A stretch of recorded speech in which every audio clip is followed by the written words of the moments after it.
Israel का मुहासरा तोड़कर गजा जाने के लिए बैनुल-अक़वामी आबी रास्ते में मौजूद ग्लोबल स्मूथ फ्लोटेला में शामिल कश्ती पर ड्रोन हमले की वीडियो सामने आई है। दर्जनों कश्तियों पर मौजूद ग्लोबल स्मूथ फ्लोटेला गजा की जानिब रवां दवा है और इस वक्त स्मूथ फ्लोटेला यूनान के साहिल पर बैनुल-अक़वामी आबी रास्ते से गुजर रहा है।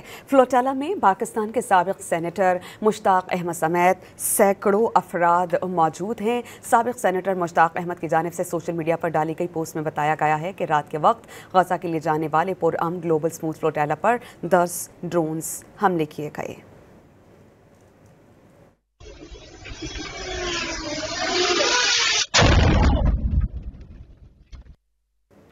इसराइल का मुहासरा तोड़कर गजा जाने के लिए बैनुल-अक़वामी आबी रास्ते में मौजूद ग्लोबल स्मूथ फ्लोटेला में शामिल कश्ती पर ड्रोन हमले की वीडियो सामने आई है। दर्जनों कश्तियों पर मौजूद ग्लोबल स्मूथ फ्लोटेला गजा की जानिब रवां दवा है और इस वक्त स्मूथ फ्लोटेला यूनान के साहिल पर बैनुल-अक़वामी आबी रास्ते से गुजर रहा है। फ्लोटेला में पाकिस्तान के साबिक़ सेनेटर मुश्ताक अहमद समेत सैकड़ों अफराद मौजूद हैं। साबिक़ सेनेटर मुश्ताक अहमद की जानिब से सोशल मीडिया पर डाली गई पोस्ट में बताया गया है कि रात के वक्त गजा के लिए जाने वाले पुरअमन ग्लोबल स्मूथ फ्लोटेला पर 10 ड्रोन्स हमले किए गए।